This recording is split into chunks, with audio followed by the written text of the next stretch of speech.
Dito lang pala matatagpuan sa Zone 5 Santo Tomas, San Jose City ang pinakamurang smart toilet sa Philippines. O, diba? Sabay-sabay sila. Yes. Sit down. Hi! Welcome to our shop! Yan. Jessica! So, yan papaganahin natin ngayon para makita natin. Makita nyo kung paano.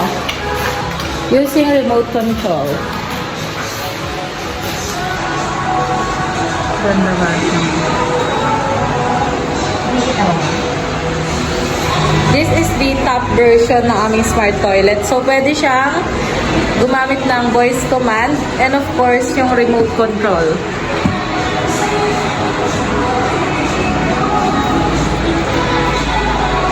So, yan, bago pa kasi kaya andito sa loob na yung mga gamit.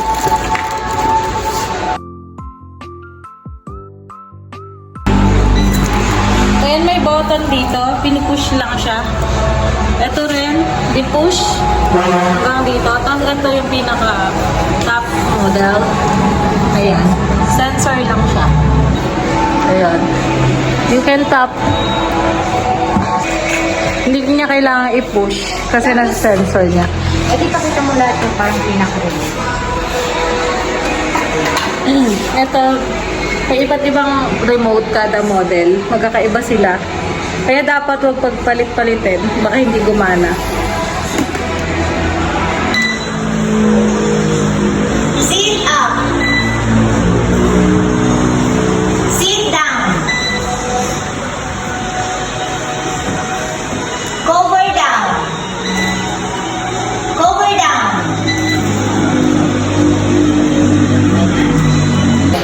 So, good quality lahat ng product na nandito. Pag naramdaman niya na mayroong tao, mag-auto-open siya, yung cover. So, meron silang tatlong name. Ang una, Hey, Hello Toilet. Toilet, TT, and Toite. So, okay, malilito sa tatlo. Pero commonly, ang gusto nilang tawag sa kanila, Hey, TT.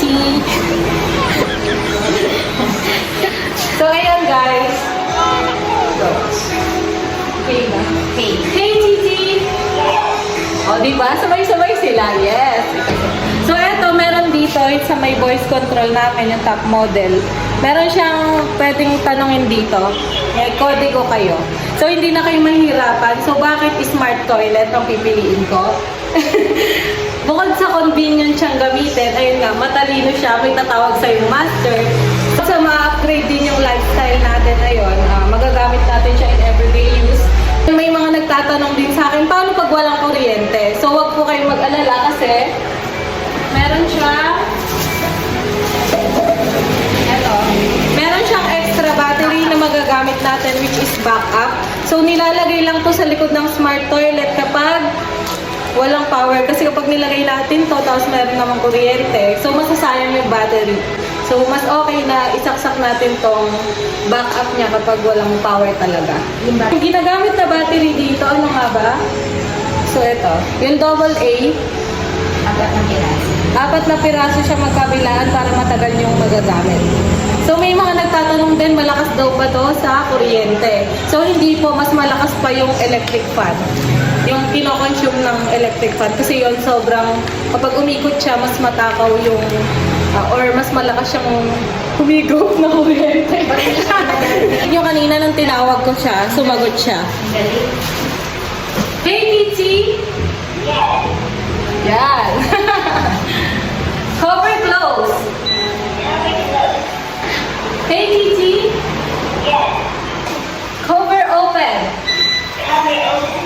So, yun. Nag-open siya. So, yung nakita, yung nakakatuwa siyang gamitin.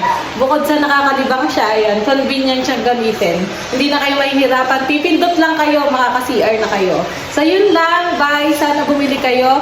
Located to sa Zone 5, Santo Tomas, San Jose City, in front of First Atkins Cold Storage. So, see you!